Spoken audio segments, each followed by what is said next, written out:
Hello, everyone. Welcome to the Artist's Commentary podcast. My name is Elise, and as an artist, I go by Elise Judianne. I am currently a SCAD student who is majoring in production design, set design, and I am in no way a professional movie critic, but I wanted to start a podcast that goes into the details of the artistry of film, especially since it's in the field that I'm currently studying at college. And some of the podcast goals that I want to imbue in this podcast is to learn more about the artistry of filmmaking and to discover the meaning behind films that we all know and love together. So this is a safe space personally for me to freely talk about films.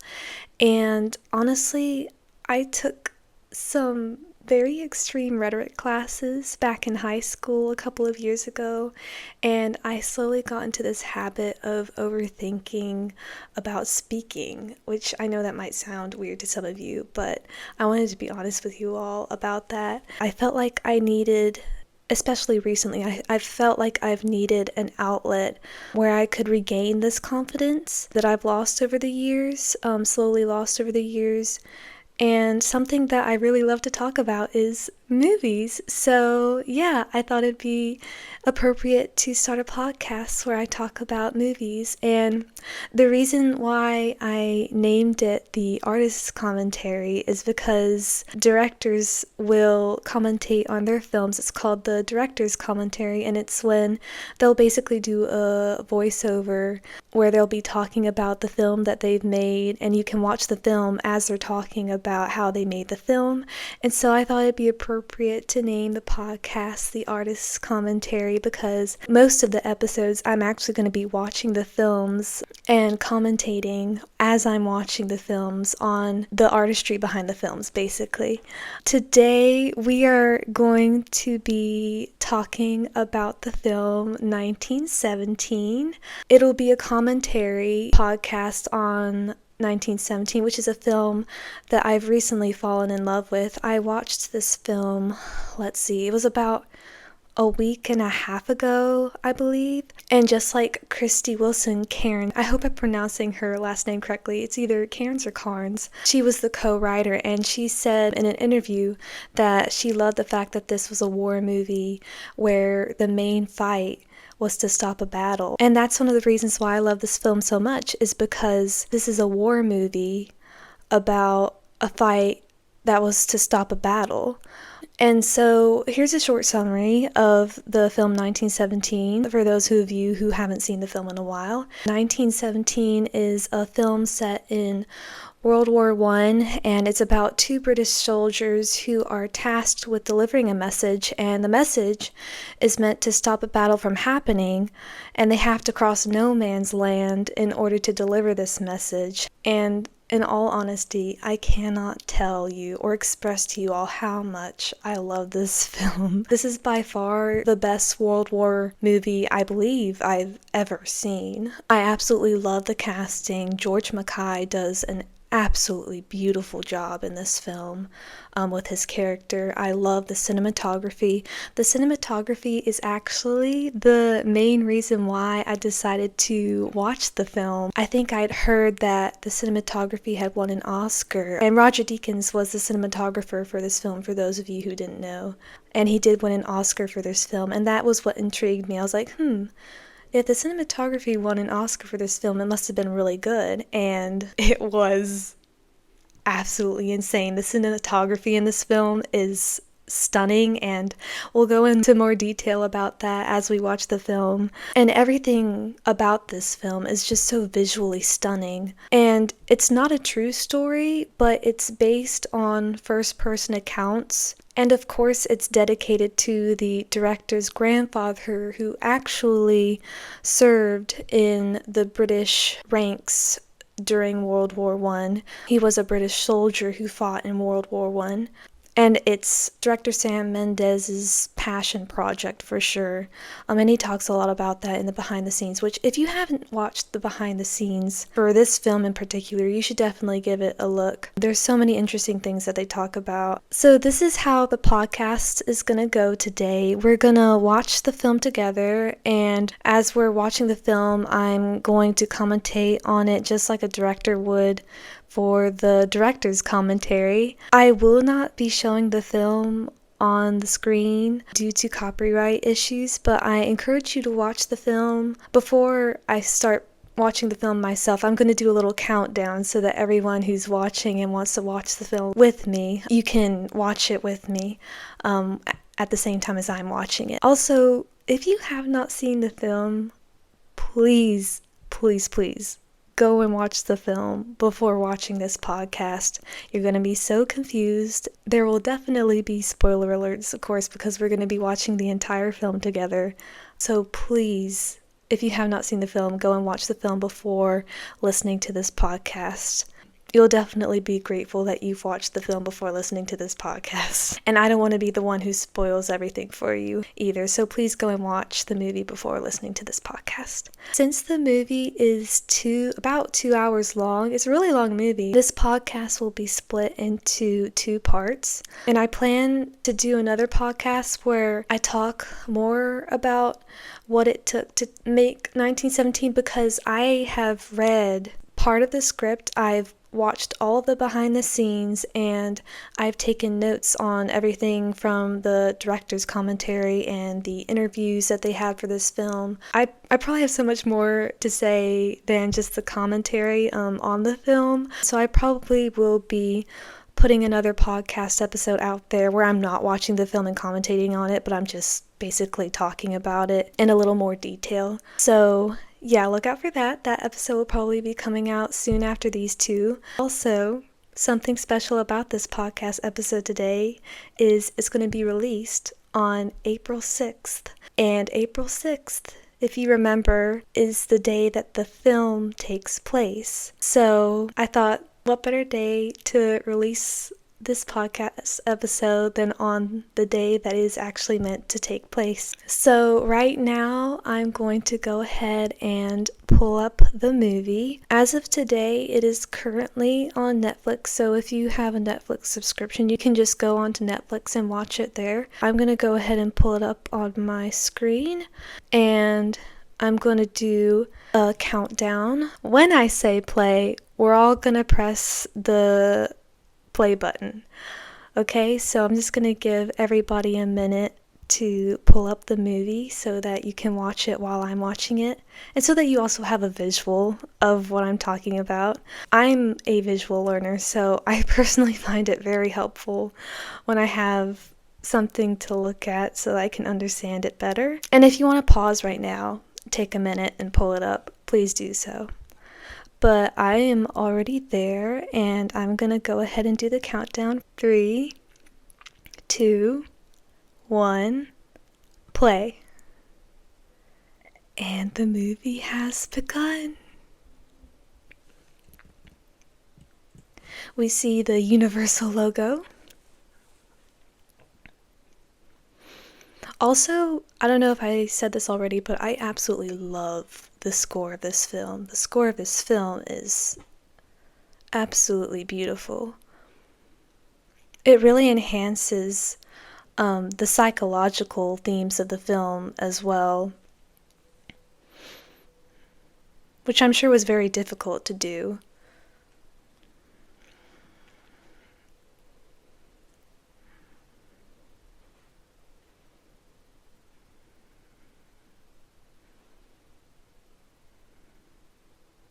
And there's the date, April 6th, 1917.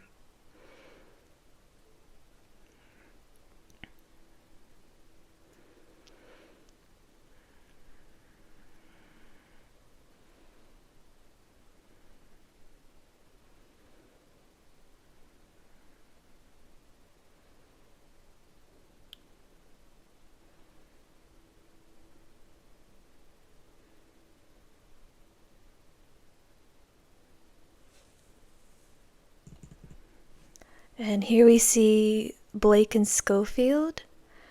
And it's really important to remember how a movie begins and how a movie ends. I learned that from the editor. I think his name is Pietro Scalia. There was a live Zoom call that I attended. He was the editor for Gladiator, and he talked about the importance of the first shot and the last shot. And in this case, it is very important, which we'll talk about at the end of the film, of course. Something else to remember is that image of Blake basically pulling Schofield up in almost like a handshake, and I'm going to talk a little bit more about that at the end of the film as well. I'll come back up again.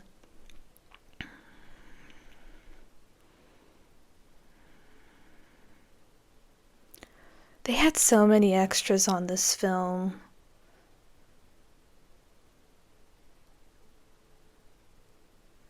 I think in one of the final scenes they had at least 500 extras, which is crazy. Myrtle's having puppies. Blake is just so innocent and pure and sweet. And he's always hungry.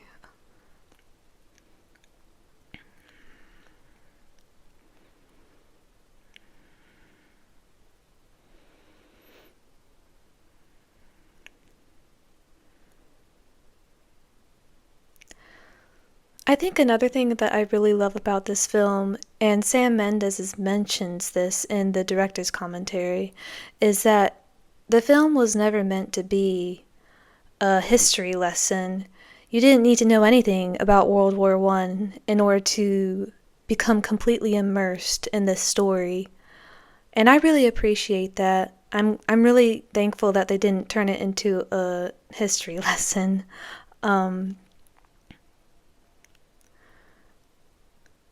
And also how they show more than they tell. And I think that's also very important in any film, is because a movie is supposed to show rather than tell. A book is supposed to tell, but a movie is supposed to show.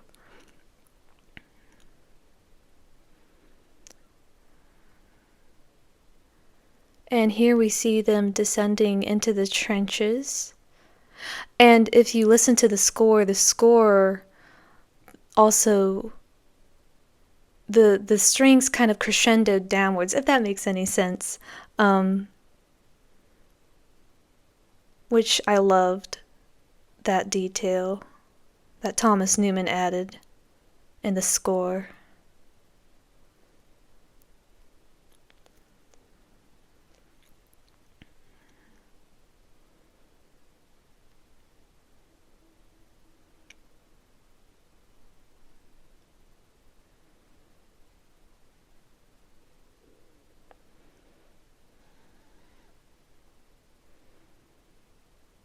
So the two soldiers have just realized that Aaron Moore, who is the general, is inside, so something must be up.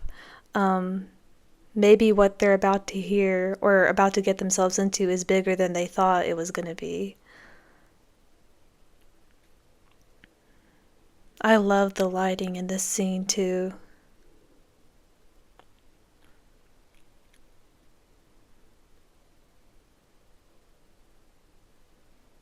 And that's the first that we hear of Blake's brother, Joseph.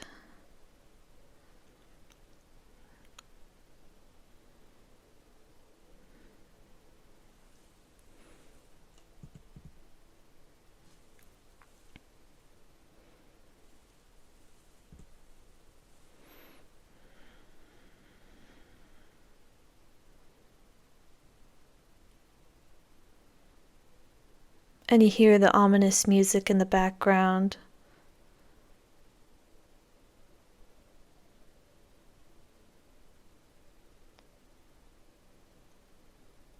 And I love how the camera is slowly continuing to push on the general, who's played by Colin Firth, Mr. Darcy.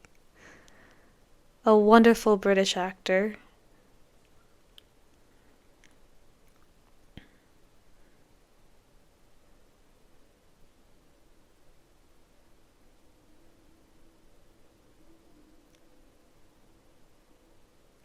And you notice how there were two tables. They didn't need to have two tables, but since, okay, we're going to go ahead and admit it, since this is filmed as if it were one shot, they had two tables so that the boys, the two soldiers, could come around and you could see their faces and see their reaction to what they're about, the mission that they're about to be given, or the mission that they are being given in the moment.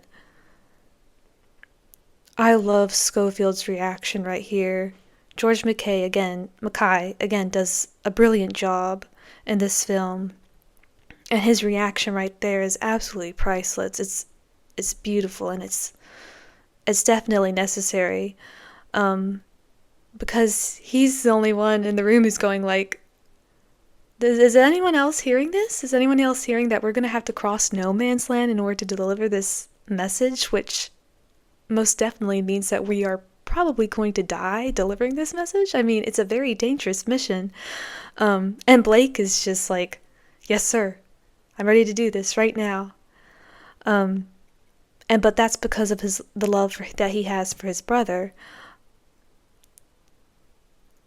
And again, Schofield goes, sir, is it just us? He's just absolutely in bewilderment of the task that they have just been given.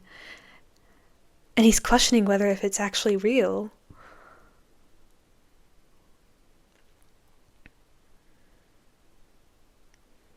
So the director and the cinematographer, they brilliantly had a lot of cuts in this film. They shot scenes as like 7 to 9 minute long scenes, I think. And then they would hide the cuts. So right there, what you just saw, as they exited the general's room, was a cut when it turned to dark black, and then they exited the room and were back out in the trenches. That was a hidden cut right there. And there's a hidden cut right here as they pass through a group of soldiers. I think it's as they pass one of the soldiers. That was a hidden cut as well. Which I still don't understand how they did that, because it just looks like it is all filmed in one long shot. It's incredible the work that they were able to accomplish with this film. And this really was a pioneering film. I don't think I've ever seen any film that was shot in one long shot like this, or meant to look like it was shot in one long shot like this. And I think it was at this point in time where I realized, wait a second, this film is one long shot. And it excited me because I've seen a few TV shows and films where they had long scenes that were just one long shot, and it intrigued me. I was like, wow, I really like that style of filmmaking. I love that they just turned that one scene into one long shot. And so I was just so excited at this point watching this film. I was like, yes, we're going to be following these two soldiers the entire time. And there's going to be no cutting. It really helps immerse the audience into the story. You're a part of the story. In a way that you never thought you could be.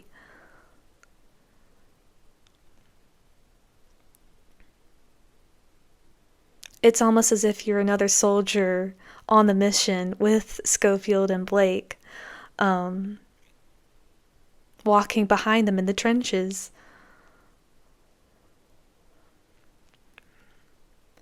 And right there, seeing that soldier, that wounded soldier, it just makes Schofield even more nervous, which is a detail I like that they added.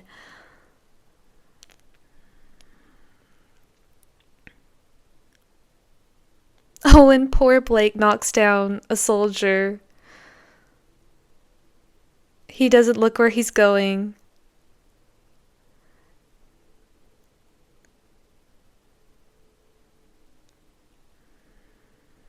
And at this point, you can see how vulnerable he is as a person. He's almost like a child in this scene, which the director talks about. Um, he's just so upset. It's so sad.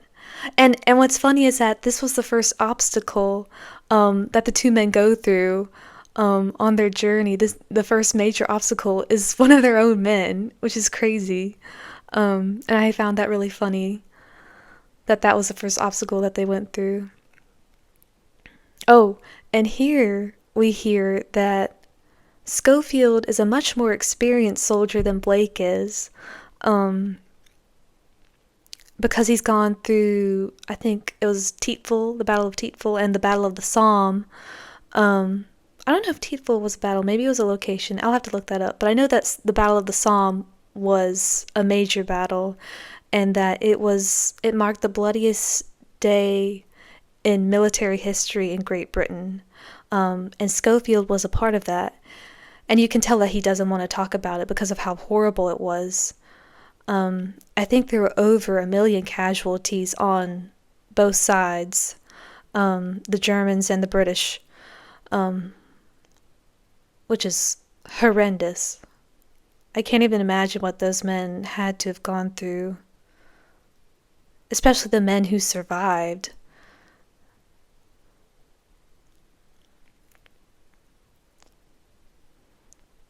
Oh, I love this guy with the dog. He does such a good job with this one little clip that he has in the film. And the little dog is really cute too.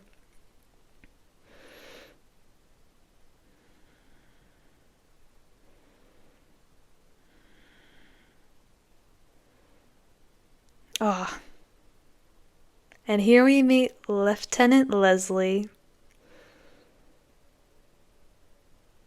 I love his character so much.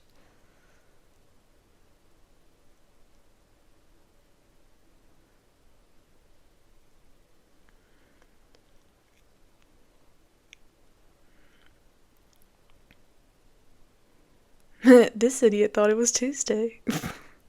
The poor soldier. He was like, sorry, sir.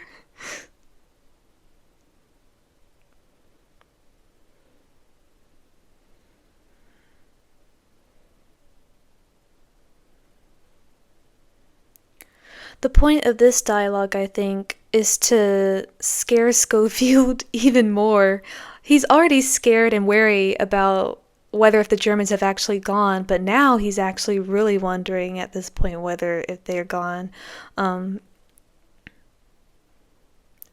and earlier he was telling Blake, we should wait till nightfall. Even though the general told us the Germans have gone, we're not 100% sure yet. No man has gone and physically looked over there to see whether if they've gone. We've just been told that there are aerials. Um,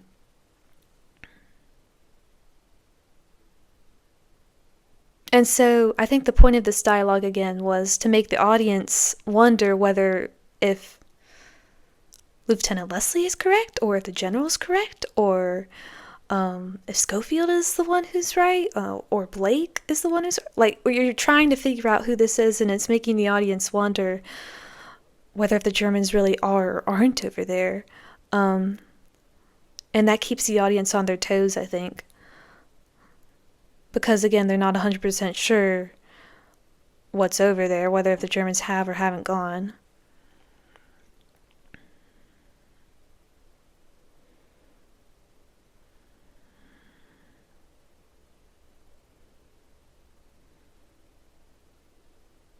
Poor Kilgore. He was taking a nap on the job. I think Schofield at this point, where Lieutenant Leslie flicks whiskey onto his shoulder, I think at this point he's just so done with him. Especially when he brought up the ribbon, it would make a widow happy. I think he had a line like that. We learn later in the film that Schofield actually is married and that he has a wife and 2 children back at home. And so that line, I'm pretty sure, really made him unhappy. Made him upset. Oh, age before beauty. This is by far my favorite line in the film. I love it so much.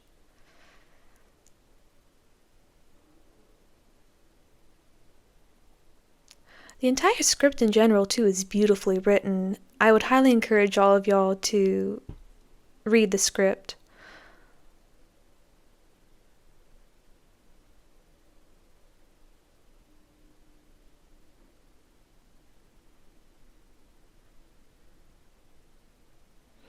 And here we have one of the dead horses that Lieutenant Leslie told them about. Something interesting about World War I is that it started off as a war on horses, using horses and carriages, but then it turned into an industrial war with tanks and planes. And that's something I didn't know until after I watched this movie and watched some of the behind the scenes, and they talked a lot about that. So that was a really nice detail that they added there with the 2 dead horses. And I'm trying to figure out whether if that was a cut or not. I'm still not 100% sure. I feel like if they did cut, though, that would have been where they would have cut while filming the no man's land scene shot. And there's the bowing chap. He looks like he's bowing, and that's why he's called the bowing chap. Oh, and that had to hurt so bad. It's the little details that make this journey feel so real, if that makes any sense.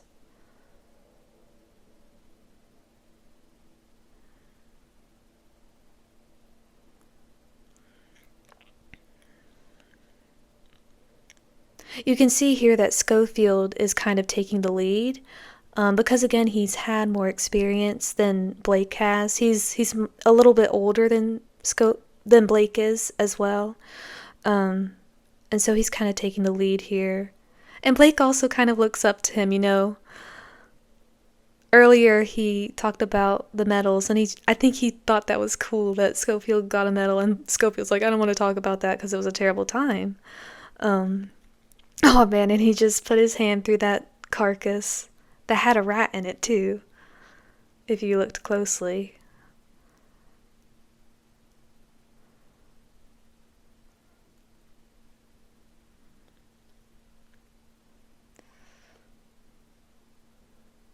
And now they're in what I think are called the sap trenches, which were dug, I think, so that soldiers could safely find soldiers' bodies and like drag them back to their territory safely without getting shot.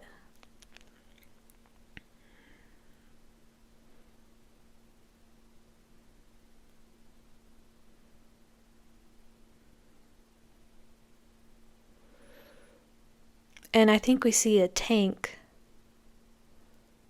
in the background there. Now we hear the planes flying overhead. And again, Schofield's going, stay still. He's he's taking the lead right there.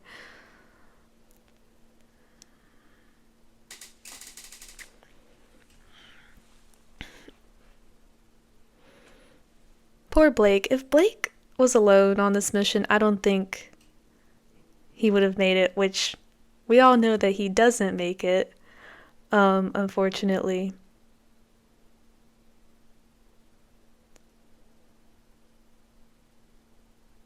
But at the same time, it's Blake's love for his brother that is kind of carrying them, if that makes any sense.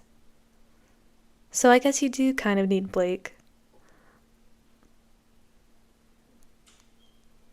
in order for this to work. Oh, and there's another horse right there. I didn't notice that the first time watching the film. And I love this shot where you can see the two men slipping in the mud, their feet slipping in the mud. Because this was an actual set.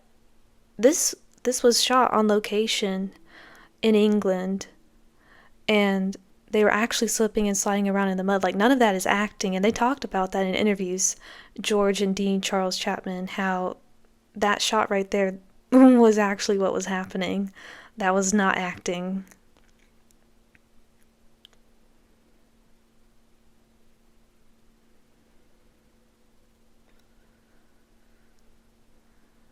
I love this scene too, when the camera moves slowly across the lake and you see the two soldiers in profile. You see Schofield and Blake in profile. And if you look closely above them right here, you can see a skeleton, which I remember the director talking about. And there's one right there too, I believe. Like No Man's Land is beginning to fossilize.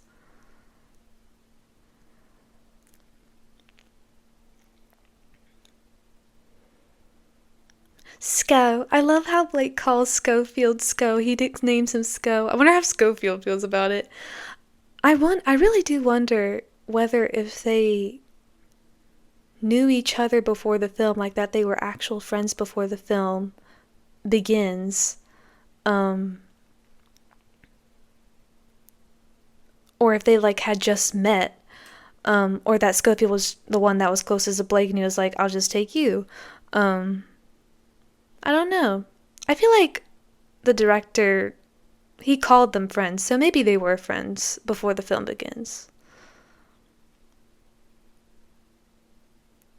I love how the music crescendos here. It kind of gets the audience's hearts pumping, wondering what's about to happen, whether they're going to see the Germans there or not. And of course, here they don't see the Germans. The Germans have actually gone.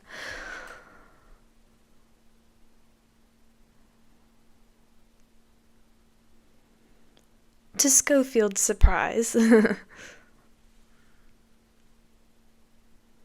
I think Blake 100% believed in the general, whereas Schofield was like, no, no, it's a 50-50 chance.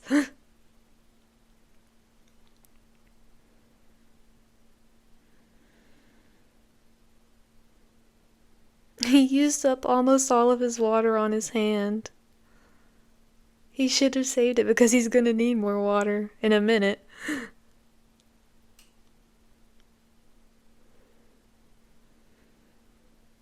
You can tell that the German trenches are a lot better than the British trenches. They're made out of concrete, which is, of course, sturdier.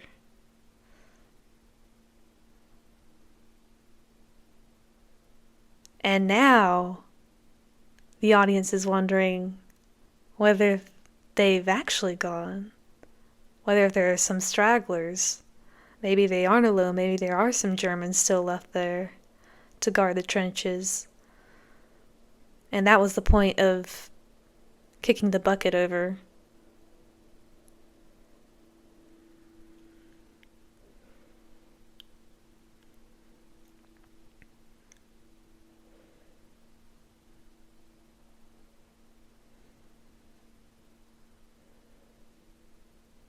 I believe the Germans had architects and engineers design the trenches, and so that's why they're built a lot better than the British trenches were.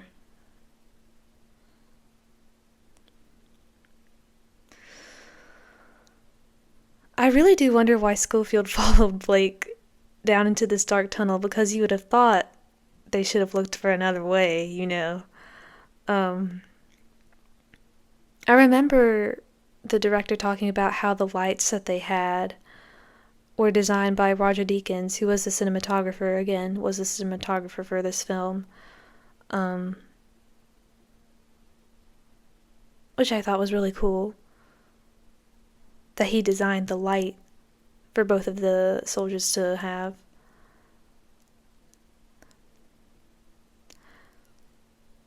Oh, I love this little detail here where Schofield sees the picture, I think it is of two little girls, and if you remember the last scene in this film, Schofield pulls out two photos. One of them is of his two daughters, and another is of his wife.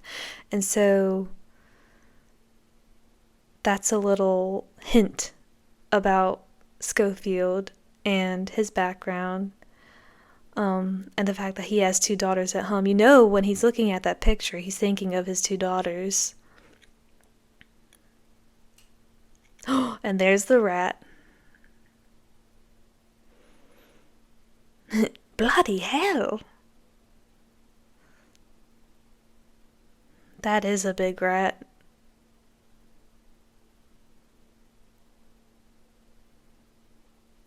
Yeah, I'm wondering about what's in the bags too. Is it like poisoning for the rats?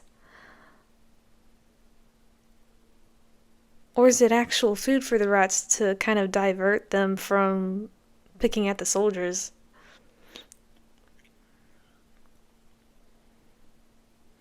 And it's Blake's love for food that allows the director to say, hey, let's let him ask what's in the other boxes. And that's where Schofield discovers that there's a tripwire. Ooh. And of course, the rat sets off the trigger wire, and the trenches explode and start to cave in. And Schofield is currently buried alive. And so Blake has to figure out where Schofield's at. And you can hear him. You can hear his muffled screams beneath the rocks. So the audience realizes that he's still alive. But when Blake finally finds his face, in a minute here, he's going to find... Oh, and also you can still see some rats finding their way out, which is a really nice detail. So right here, you really do wonder whether if he's dead or alive, because he's not responding to Blake, but now you realize he is alive. And this scene is going to come back to haunt us because it's Blake telling Schofield, a barely conscious Schofield, to get up, to stand up. And we're going to see something like that again in a little bit. There's so many connections that were brilliantly crafted in this film. You can tell that they took their time to think of every single detail. Oh, and him saying, I can't see, I can't see.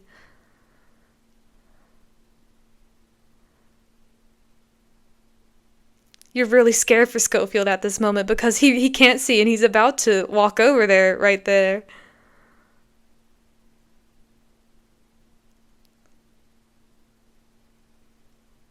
And you can feel the struggle.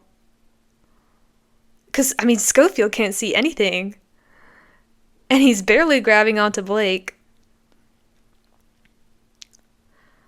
And all of this was shot on a set. And that move right there, where they duck underneath the wooden pole or whatever that was, that was a hidden cut. So now they're actually on location.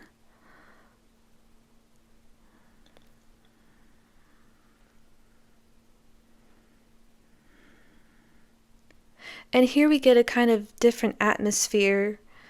It's like a mixture of sunny and cloudy, if that makes any sense, which is different from the setting where they entered the trenches, which was definitely very bleak and cloudy. So you kind of get a sense that you're in a different world now, which the two soldiers kind of are. They're in no man's land, but in the second part of no man's land.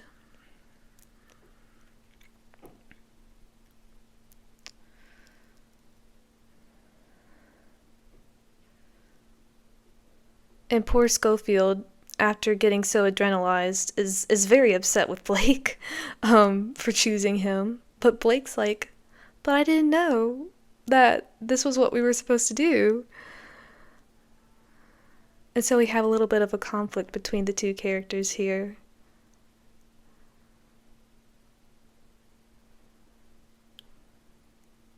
For food or something. It's always about food with Blake. He's so funny. He's so hungry. I do wonder what the little emblem is on his helmet, because if you look closely, Schofield doesn't have an emblem like that on his helmet, but they're both the same rank. They're both lance corporals. So I do wonder what that emblem signifies. I'll have to look that up.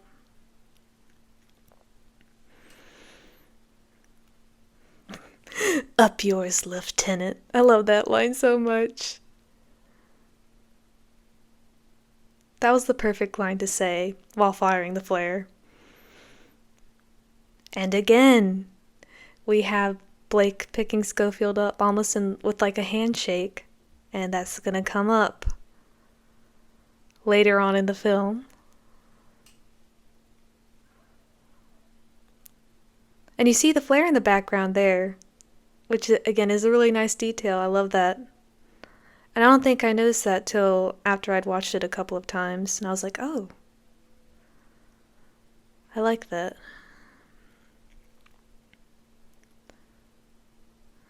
And Blake, with the dialogue that just happened, he's reminding us where they are, where they still need to go. He kind of refocuses the two of them on their mission, which is important also for the audience so that they remember what the mission is and where they're headed. I think that was a hidden cut too, them, the camera passing by. I think that was a machine gun or something, a tank. That had to be a hidden cut right there. Bastard rats. You can tell the director doesn't like rats. I think he also talked in the commentary about how he hates rats.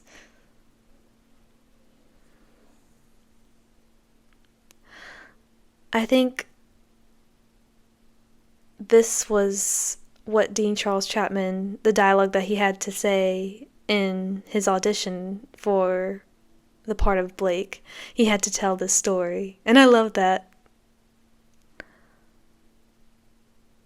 This is when we understand a little bit more about Blake's character. It's that he loves to tell funny stories. And that's going to come up again later on in the film. And I think here, that right there was a hidden cut, them passing behind that tree. So maybe the tank wasn't a hidden cut, maybe it was the tree.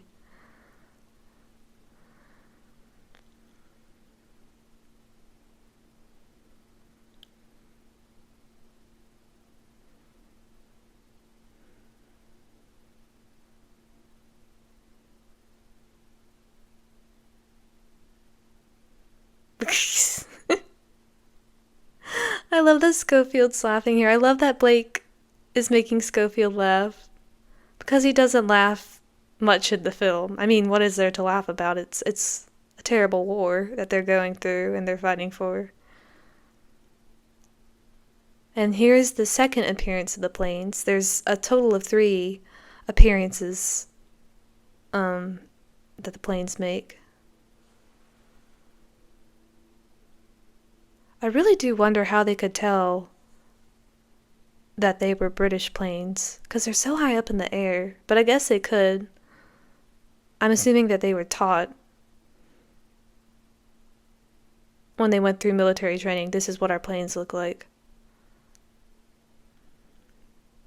Oh, Blake, he's like, oh, I could get a medal? Just like you? Cool. That'd be nice, yep.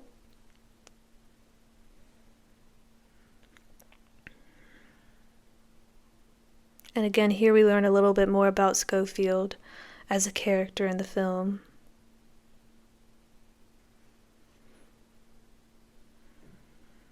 Swapped his medal for a bottle of wine. And Blake's like outraged by that. He's like, why would you swap that? Send it back to your family.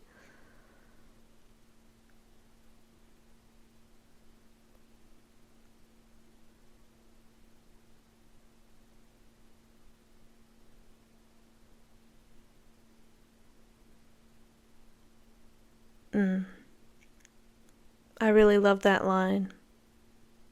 It's just a bit of bloody tin. It doesn't make you special. Blake. And Schofield's like, life is more than just a ribbon.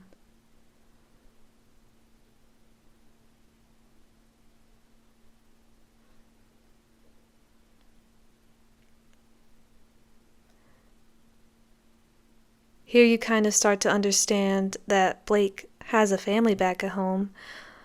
Even though he doesn't say he has a wife and 2 children, you kind of get the sense that he does. And Blake kind of feels guilty at this point for pushing him past the breaking point. And finally admitting why the medal doesn't matter to him. Because all that really truly matters to Schofield is his family and getting back to his family. It's not about a medal. It's about his family. And I love that so much about Schofield's character. And here Blake, I think he's trying to make up for getting Schofield all wound up. He's trying to distract him. Again, like with the story, he's trying to distract him with talking about the blossoms, the trees that grow in his orchard back at home.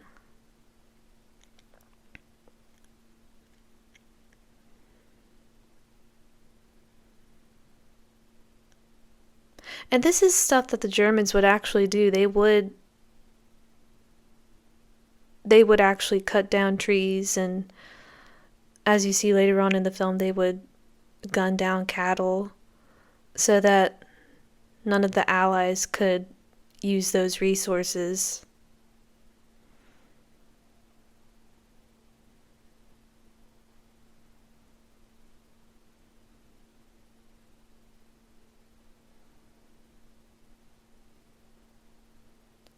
And now we're about to enter the farmhouse scene. And all of this was built on location. The farmhouse, the barn, the road that you see, the tree that's fallen down, the orchard that we just passed through, that was all production design. And what's crazy is this farmhouse looks like it's been there for over 100 years. So the production design did an absolutely remarkable job with this film. And the set dressing, too. Absolutely remarkable what they did. And this was shot, I think, near Stonehenge, wherever that is in Great Britain. I would love to visit this location sometime to see where this film was shot. Also, something important to recognize is this is the first time that the 2 men are separated, and you see Blake is in the background and the silhouette of Schofield is in the foreground, and you kind of start to sense that the 2 are becoming separated, which the 2 are about to become permanently separated.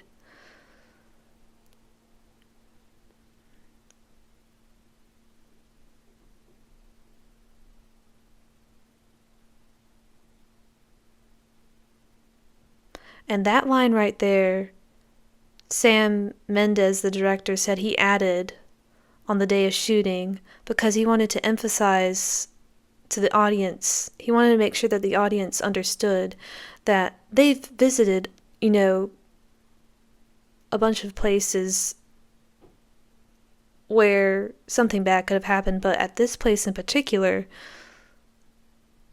something bad is really about to happen.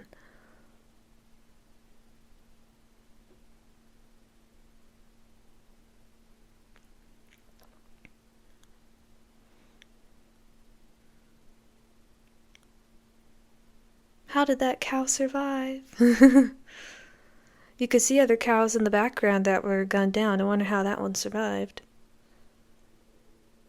And it's seeing that cow that makes Schofield wonder whether if there's any milk. And of course he finds a pail of milk, which is also going to make a reappearance later on in the film. It's going to connect to another scene, which is just brilliant storytelling. All these connections that they make are really well thought out.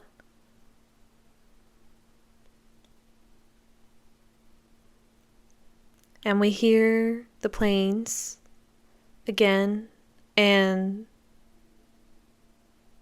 the two soldiers look up, and that directs the camera towards the planes and where they're flying at. Gives the camera reason to look over where the soldiers are looking, because this is all meant to be from the two soldiers' perspective.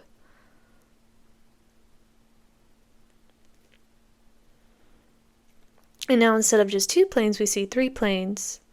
And we realize that, as Schofield's just said, that there's a dogfight, so there's 1 German plane that the 2 British planes are shooting at. And we see 1 plane's just gotten shot, and it is the German plane. And this is a really well executed scene. The fact that the plane goes beneath the horizon line, and Schofield's the first person to realize that it's actually coming towards us, and it comes back over the horizon line, shockingly.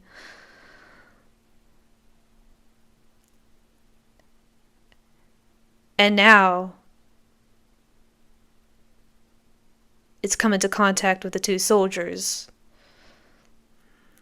And there's a German pilot who they're trying to rescue, which I'm wondering, why would they rescue him? They were just being really nice, I guess, but it's this that's going to lead to terrible things.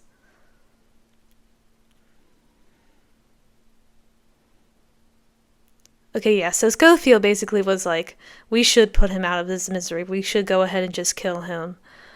But the irony of Blake saying, no, go get him some water. It's this act of kindness that is his death sentence.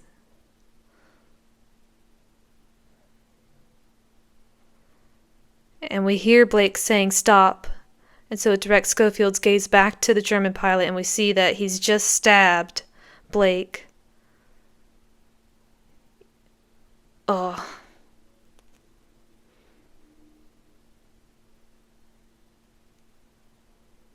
And now that the 2 soldiers' worlds have been basically turned upside down, the camera starts to float around them, because their world is kind of spinning, if that makes any sense. And if you just saw that tree in the background, the tree that looks like it's kind of been split down the middle, that wasn't actually intentional, but the production designer, I remember him saying in an interview that whenever the people who brought the trees came in, they're like, we don't know if this is going to work. And it was that one tree that they didn't think was going to work, the one that had been split down the middle. But the production designer said it's perfect because it kind of represents the separation of the 2 soldiers, the separation of Schofield and Blake in this moment. And if you remember here, if you just saw right here, that Schofield says, we have to get up, you have to stand back up. And that reminds me of when Blake was shouting at Schofield just now, like, we've got to get you up, you've got to get up, when he was under the rubble. Yeah, we've got to get up.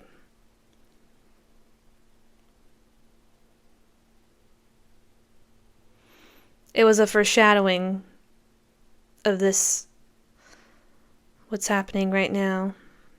There's so much foreshadowing in this film, which makes it that much better as a film.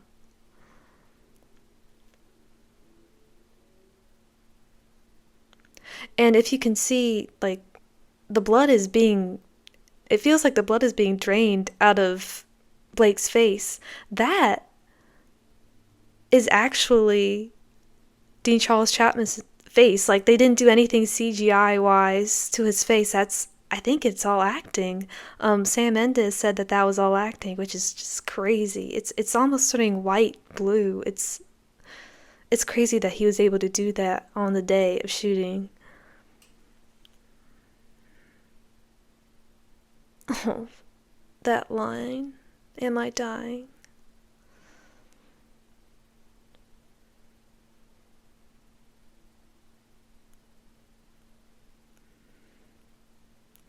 I remember the director in the commentary saying that it was important that Schofield was honest in this moment, that he didn't lie to Blake. It just gives you a little bit more about his character and who he is as a person.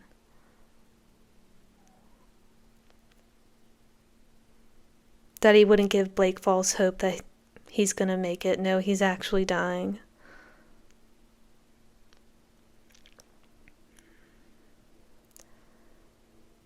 And I love how we can't tell what this photograph is that he's holding up, but we know that it's important and we're going to come around with the camera and see what it actually is later on. It makes the audience wonder what it is.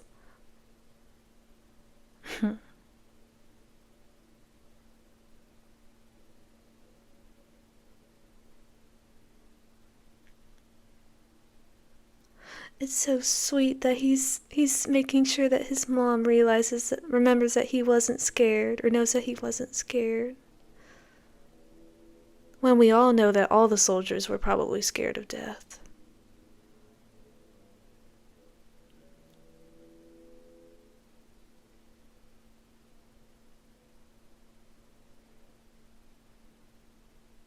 And all he can think about is the mission at the end of saving his brother.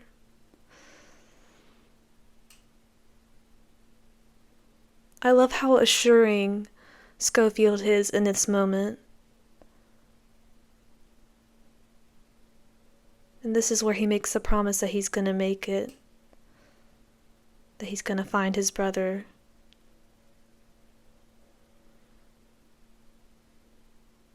A little older. And that's when Blake is gone.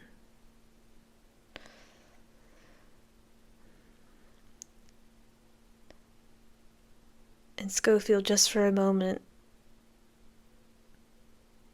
has no idea what to do next. He can't believe what's just happened.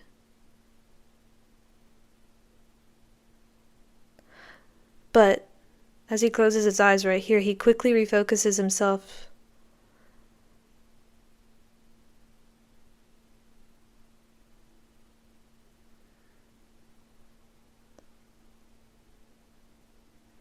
He gets the message out,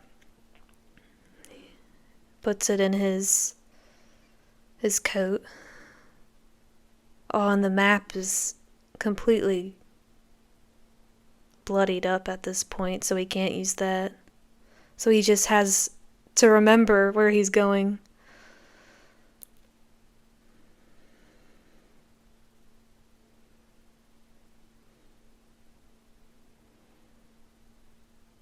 I think I don't know what he just pulled off there. Was it his tag? I can still see his tag though. And the purpose of the camera coming around behind right here was so that the audience could see this picture, this photo. It's the photo of Blake's family. And at first I was like, why doesn't Schofield take that with him? But then I thought that was the last thing that Blake was clinging to. And so it was appropriate that he left it with Blake. Because that was the last thing he was thinking of. And so, of course, he'd want to have it with him. And, of course, Schofield will want to leave it with him. And here I think they added a little bit more. They made his face a little more pale with CGI.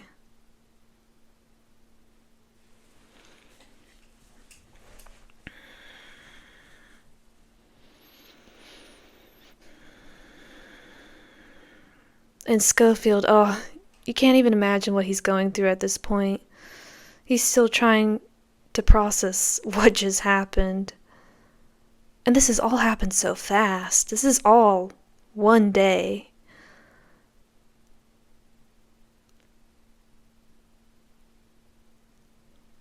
This has all happened in less than a day.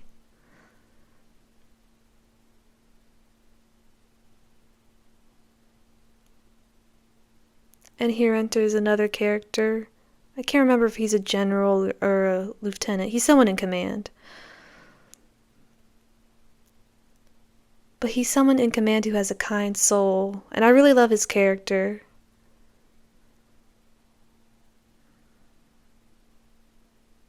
He's kinder than most of the generals or commanders that Schofield has encountered or will encounter eventually.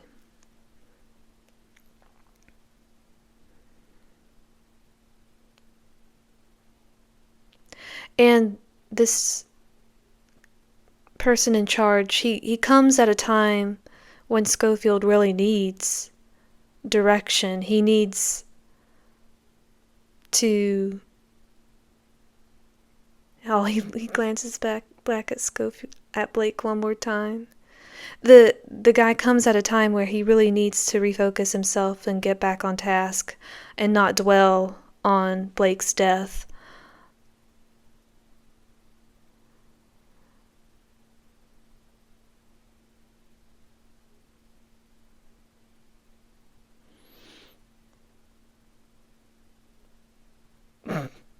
Bastards.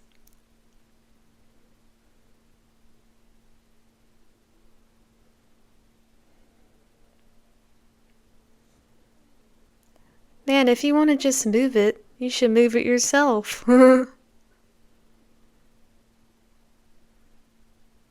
is a very impatient officer.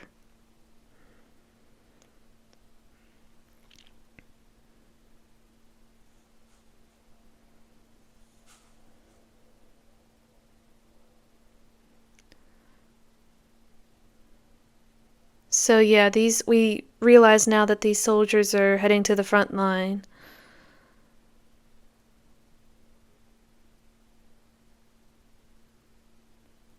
This is the best advice someone could have given to him at this moment. It doesn't do to dwell on it.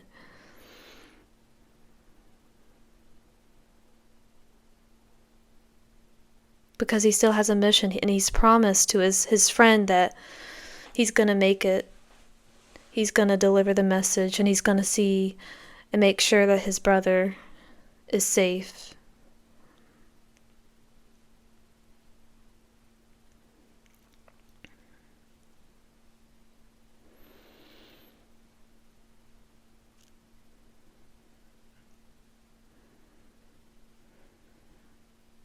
And poor Schofield.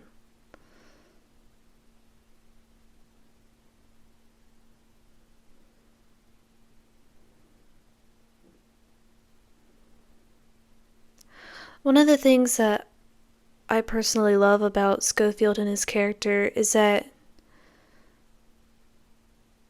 he really... what's the right word?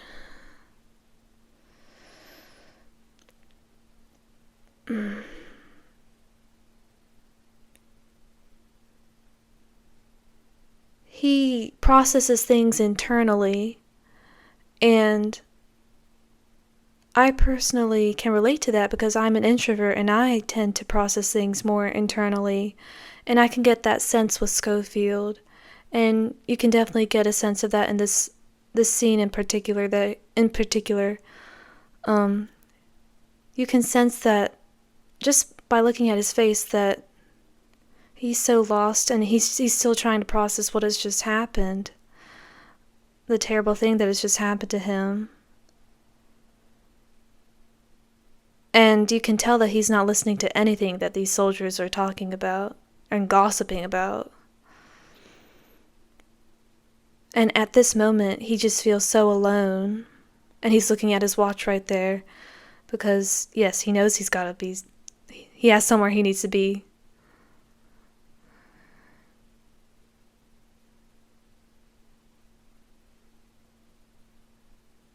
That might have been a cut right there, too.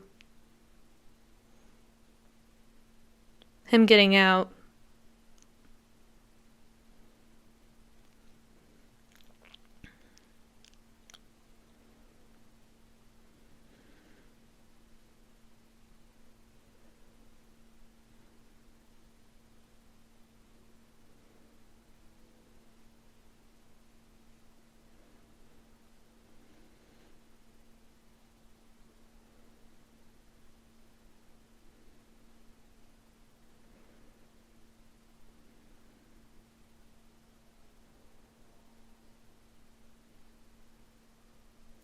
This is where the soldiers are going to start realizing that there's something up with Schofield, this new soldier that just joined us in this van.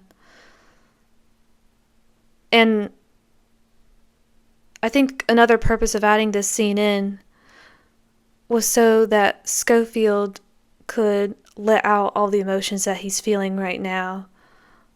Without speaking them, he's just letting them all out by basically shouting it out.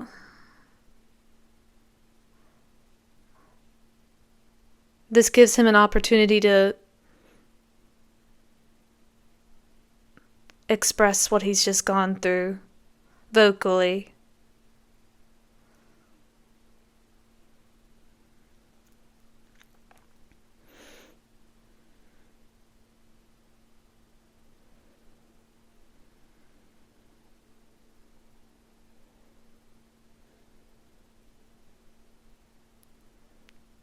And now if you look closely, when Schofield gets back in, all of the soldiers' eyes are glued onto Schofield. Now they're really intrigued and interested in what mission he's on.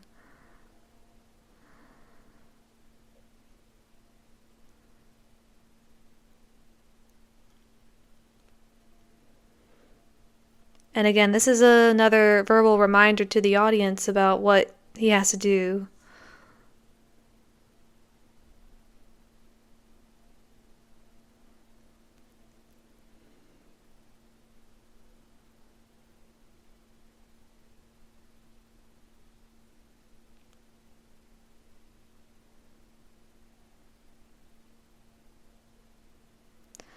And now all the soldiers realize he's just been through something terrible.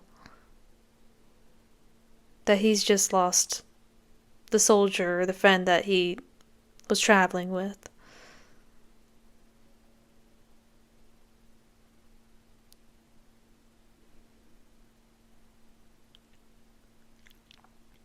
And you can see in the distance all of the cows that have been gunned down. You can see a house that's up in flames. They're not up in flames, it's smoking, but you can tell it's been destroyed.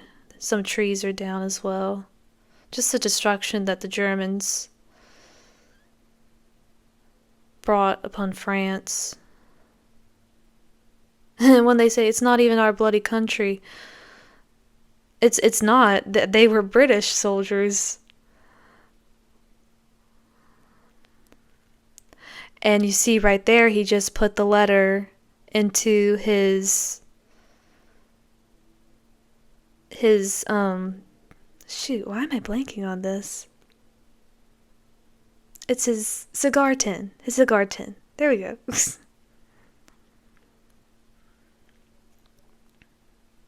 His cigarette tin.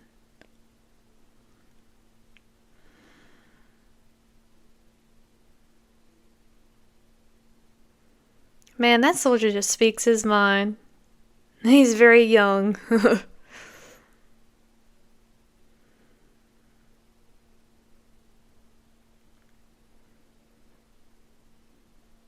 I hope you get there. I like that line.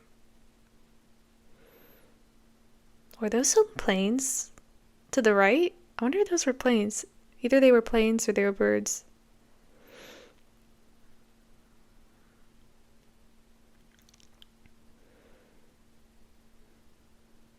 He's such a warm and friendly character, and he's exactly what Schofield needed in that moment.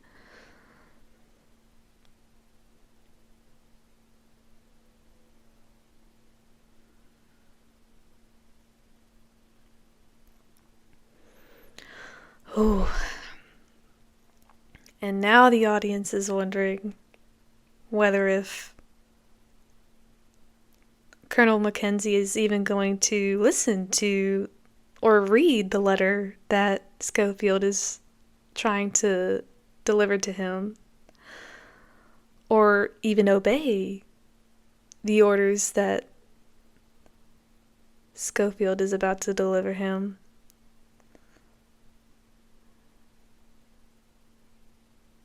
And that was an important line that was added.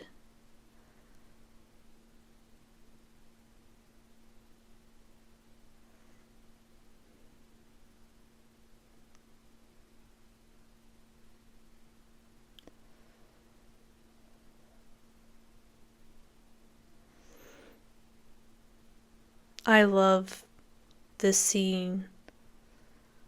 How it starts off focusing on his feet. It makes you think of the shot that was in No Man's Land of Schofield and Blake's feet struggling in the mud.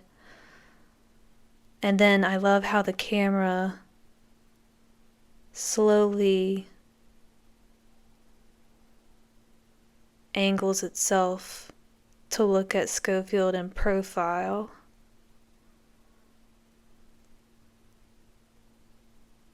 And now we can see the building. Since we're in profile, we can see the building where, right here, we see the sniper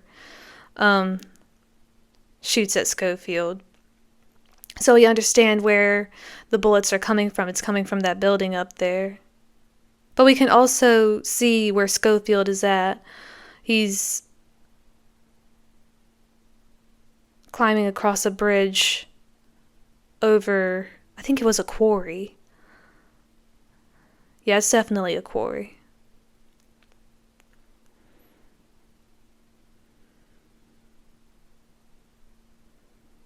See, something difficult about a film like this that's shot in one shot is that you can't cut to a wide shot where you can establish geography. You can't cut to a close-up shot of the character's face to see what emotions they're going through. And so you have to choreograph all of that into the film way before shooting. It has to be choreographed into the script. And so that's something I also admire about this film, is how they find ways to establish geography and also get close-ups of the characters without cutting. It really truly makes you feel like you are there with the character and that you're going through exactly what they're going through, that you're experiencing what they're experiencing.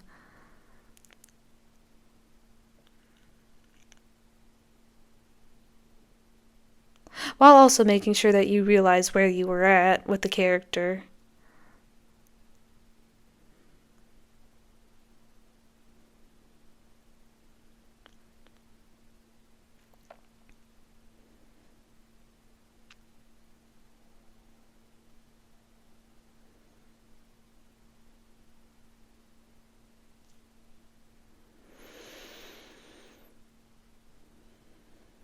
And the music is about to escalate right here.